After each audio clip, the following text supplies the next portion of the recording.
नमस्कार दोस्तों, आज हम बात करेंगे ब्लैक मनी की, जो हमारे देश की तरक्की में बड़ी बाधा है। ब्लैक मनी वो पैसा है जो छुपाकर रखा जाता है, जिससे देश का विकास रुक जाता है। इस वीडियो में हम जानेंगे कि सरकार ने ब्लैक मनी को रोकने के लिए क्या कदम उठाए हैं और 2025 तक इनका क्या असर होगा। तो चलिए शुरू करते हैं।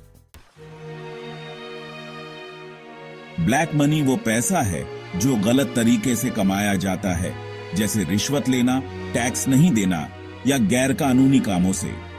इस पैसे का कोई हिसाब किताब नहीं होता, जिससे सरकार को टैक्स नहीं मिलता। बिना टैक्स के सरकार देश कैसे चलाएगी? ब्लैक मनी की वजह से ईमानदार लोगों को नुकसान होता है, जो मेहनत से कमाते हैं और टैक्स देते हैं। इसलिए दोस्तों, ब्लैक मनी एक बीमारी की तरह है जो हमारे देश को अंदर ही अंदर खोखला कर रही है। इससे लड़ना हम सबकी जिम्मेदारी है। जीडीपी यानी ग्रोस डोमेस्टिक प्रोडक्ट हमारे देश की आर्थिक सेहत का पैमाना होता है, लेकिन ब्लैक मनी जीडीपी को कमजोर बनाता है। जब लोग ब्लैक मनी कमाते हैं और उसे छुपा कर रखते हैं, तो वो पैसा हमारी अर्थव्यवस्था में शामिल नहीं हो पाता। ग्लोबल फाइनेंशियल इंटेग्रिटी की रिपोर्ट के मुताबिक भारत में 30 लाख करोड़ रुपए से भी ज्यादा काला धन मौजूद है। सोचिए, अगर ये पैसा सही तरीके से अर्थव्यवस्था में आता तो कितना विकास हो सकता था। इसलिए जरूरी है कि हम ब्लैक मनी के खिलाफ एकजुट होकर लड़ें। 2016 में एक बड़ा फैसला लिया गया था, नोटबंदी। रातों रात 500 और 1000 के नोट बंद कर दिए गए थे। इसका मकसद था ब्लैक मनी पर चोट करना। नोटबंदी से लोगों को अपना पैसा बैंकों में जमा करना पड़ा, जिससे सरकार को पता चल सके कि किसके पास कितना काला धन है। इससे लोगों में जागरूकता आई कि ब्लैक मनी रखना गलत है।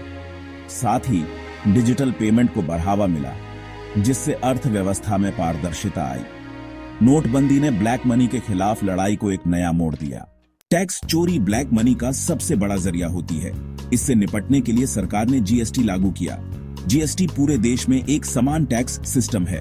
जीएसटी ने टैक्स चोरी पर लगाम लगाई है। जीएसटी लागू होने के बाद से सरकार का टैक्स कलेक्शन बढ़ रहा है। जीएसटी ने ब्लैक मनी को कम करने और अर्थव्यवस्था को मजबूत बनाने में मदद की है। कई बार लोग अपना काला धन छुपाने के लिए दूसरों के नाम पर प्रॉपर्टी खरीद लेते हैं। इसे कहते हैं बेनामी संपत्ति। इससे बचने के लिए सरकार ने बेनामी संपत्ति अधिनियम लागू किया है। इस कानून के तहत अगर कोई व्यक्ति किसी दूसरे व्यक्ति के नाम पर प्रॉपर्टी खरीदता है और यह साबित हो जाता है कि असली मालिक वही है, तो सरकार उस प्रॉपर्टी को जब्त कर सकती है। 2016 से अब तक इस कानून के तहत करोड़ों रुपए की बेनामी संपत्तियां जब्त की जा चुकी हैं। इससे लोगों में डर पैदा हुआ है और अब वो दूसरों के नाम पर प्रॉपर्टी खरीदने से बच रहे हैं।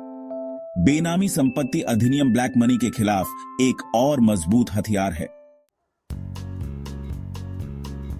सरकार का मकसद सिर्फ सजा देना नहीं है, बल्कि लोगों को सही रास्ते पर लाना भी है। इसलिए सरकार ने समय समय पर आय घोषणा योजनाएं चलाई हैं। इन योजनाओं के तहत लोगों को मौका दिया जाता है कि वो अपनी अघोषित आय का खुलासा करें और टैक्स भरकर उसे वैध बना लें। इसके बदले में सरकार जुर्माना नहीं लगाती और कानूनी कार्रवाई भी नहीं करती। 2016 में चलाई गई आय घोषणा योजना के तहत हजारों लोगों ने अपनी अघोषित आय का खुलासा किया और सरकार को हजारों करोड़ रुपए का टैक्स मिला। ये योजनाएं ब्लैक मनी को कम करने और अर्थव्यवस्था को साफ सुथरा बनाने में मददगार साबित हुई हैं।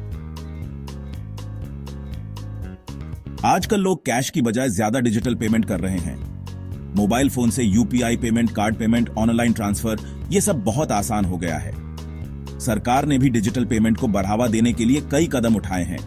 इसका फायदा यह हुआ है कि कैश का लेन देन कम हुआ है। टेक्नोलॉजी ने ब्लैक मनी के खिलाफ लड़ाई में अहम भूमिका निभाई।